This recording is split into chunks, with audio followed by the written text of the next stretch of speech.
हाँ, अपन पहले बात कर लेते हैं नॉन स्पेसिफिक रेजिस्टेंस या नॉन स्पेसिफिक इम्यूनिटी, यानी ऐसी इम्यूनिटी जो स्पेसिफिक एंटीजन का इसके अंदर कोई रोल नहीं होता। जितने भी एंटीजन्स या पैथोजेंस किसी भी जाति का हो, सबके साथ एक समान व्यवहार किया जाता है। तो इनको अपन बैरियर्स कहें तो ज़्यादा अच्छा रहेगा, कारण कि ये जो रेजिस्टेंस है ये जाति के साथ जुड़ा हुआ है। जाति के प्रत्येक सदस्य के अंदर ये सब चीज़ें एक समान पाई जाती हैं। तो इसके अंदर अपन देखें तो non specific resistance refers to the general mechanism inherited as a part of innate structure and function of each animal, यानी प्रत्येक जाति के अंदर ये इनहेरिटेड एक समान होते हैं, सबके अंदर जीन्स एक समान होते हैं, इनेट स्ट्रक्चर होती हैं।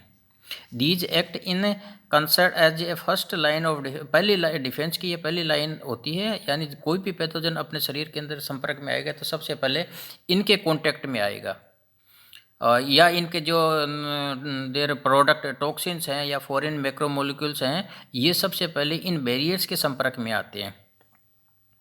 तो पहले ये बैरियर्स हैं, इनको सबसे पहले निष्क्रिय करने का या एंट्री होने को रोकते हैं।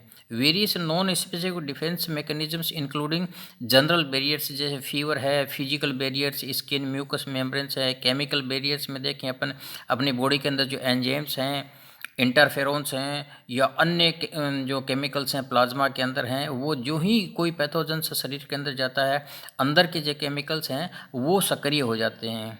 इसके अलावा बायोलॉजिकल बैरियर्स जैसे इन्फ्लेमेशन हो जाता है, स्वेलिंग आ जाती है अपने जहाँ कहीं भी पैथोजन जाता है, और फेगोसाइटोसिस क्रिया शरीर के अंदर लगातार चलती रहती हैं। तो कह सकते हैं अपन ये नॉन स्पेसिफिक हैं, ये जितने भी एंटीजेंस हैं, पैथोजेंस हैं, मैक्रोमोलिकुल्स हैं, उनको निष्क्रिय करने के लिए या शरीर में पेनेट्रेशन रोकने के लिए ये सब चीज़ें एक समान कार्य करते हैं, स्पेसिफिक नहीं होती, इसलिए इनको अपन जनरल बैरियर्स कहें तो ज़्यादा अच्छा रहेगा। सबसे पहले अपन जनरल बैरियर्स के बारे में थोड़ा सा देख लेते हैं। Many direct factor like nutrition, physiology, fever, age, genetics, race and equally as many indirect factors like personal hygiene, socio-economic status, living conditions influences all host parasite relationship. These factors may favor or produce some measures of defense to the host. तो इसके अंदर अपन देखें तो अपन कैसा खाना खा रहे हैं, अगर न्यूट्रिशन प्रॉपर है, बैलेंस डाइट है, इन्फेक्शन कम होगा। अगर फिजियोलॉजी अपनी सही है तो इन्फेक्शन कम होगा। फीवर आती है अपने, बुखार आता है, तो ये भी अपने आप में क्या है, ये एक पैथोजेंस की ग्रोथ को रोकने का एक मीजर्स है, अपने इम्यून सिस्टम को सक्रिय करने के लिए, और जो पैथोजेंस हैं उनकी ग्रोथ को रोकने के लिए बॉडी का टेम्परेचर थोड़ा सा बढ़ जाता है। इसके अलावा एज भी एक इम्पोर्टेंट फैक्टर है। ओल्ड एज और जो बच्चे होते हैं उनके अंदर इन्फेक्शन अपेक्षाकृत ज़्यादा होता है, जबकि युवा अवस्था के अंदर ये कम होता है। जेनेटिक्स भी अलग अलग जो जीवों की जेनेटिक्स है, होस्ट पैरासाइट रिलेशनशिप है, ये जेनेटिक्स के ऊपर ही डिपेंड करता है ना। होस्ट की और पैरासाइट की जेनेटिक्स के अंदर अगर दो सामंजस्य है तो वो पैरासाइट उस होस्ट को इन्फेक्ट कर सकता है, अदरवाइज नहीं कर सकता। इसके अलावा रेसेज, तो मनुष्यों के अंदर भी कई सारी रेसेज पाई जाती हैं। अपन देखें कुछ बीमारियां जैसे निग्रो हैं उनके अंदर ज़्यादा होती हैं, कुछ बीमारियां हैं वाइट्स के अंदर ज़्यादा होती हैं। तो ये रेस भी कहीं न कहीं इस होस्ट पैरासाइट रिलेशनशिप को डिसाइड करता है। इसके अलावा कुछ इनडायरेक्ट फैक्टर्स जैसे पर्सनल हाइजीन, अपने कितनी सफाई से रहते हैं, सोशियो इकोनॉमिक स्टेटस, गरीबी है तो वहाँ सफाई कम रहेगी, न्यूट्रिशन कम मिलेगा तो वहाँ भी संक्रमण ज़्यादा होगा। सोशियो इकोनॉमिक कंडीशन भी बीमारियों के फैलाव को रेगुलेट करती हैं। इसके अलावा लिविंग कंडीशंस, अपने किस लिविंग कंडीशन है, अगर अच्छी है बीमारियां कम होंगी, अगर पुअर है बीमारियां ज़्यादा होंगी। सबसे पहले अपन न्यूट्रिशन की बात करें। इन general more malnourished the host the greater will be susceptibility to and severity of the infection.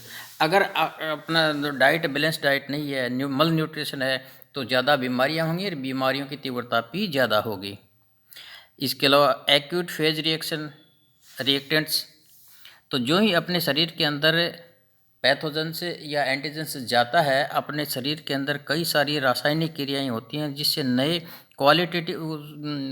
Rapid qualitative and quantitative changes that occur in the host blood plasma during an acute infection.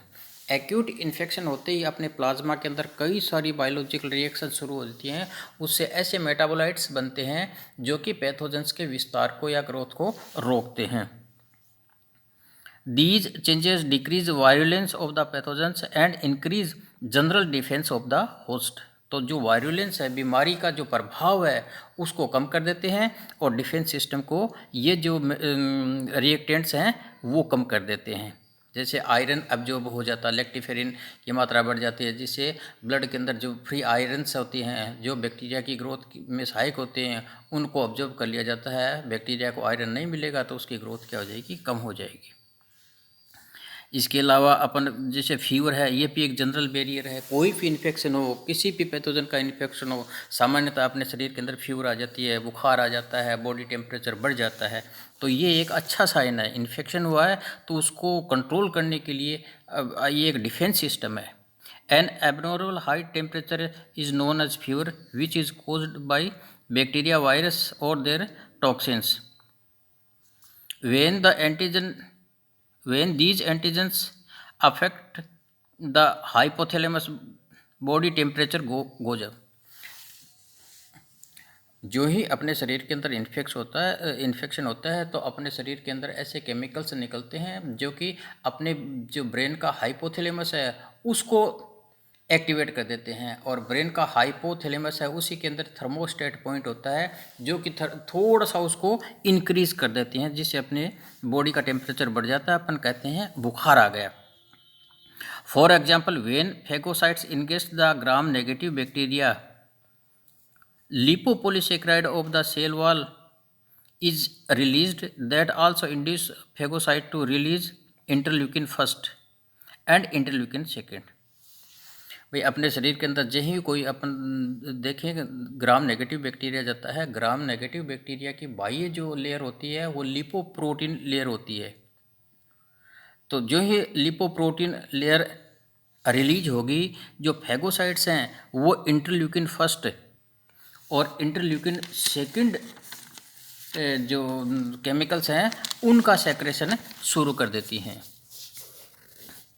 Interleukin phagocytes, interleukin का मतलब है ऐसे chemicals जो leukocytes के बीच में communication करवाते हैं, उनको अपने इंटरल्यूकिन्स कहते हैं। और ये इंटरल्यूकिन है, ये हाइपोथैलेमस में जाके वहाँ प्रोस्टोग्लैंडिन का सेक्रेशन शुरू करवाता है। और प्रोस्टोग्लैंडिन है वो हाइपोथैलेमस के थर्मोस्टेट पॉइंट को थोड़ा सा ऊपर जाके सेट कर देता है, जिससे शरीर बॉडी का टेम्परेचर है वो बढ़ जाता है और जो ग्रोथ बैक्टीरिया या पैथोजेंस की जो ग्रोथ है वो ग्रोथ रुक जाती है। और जो अपने शरीर के अंदर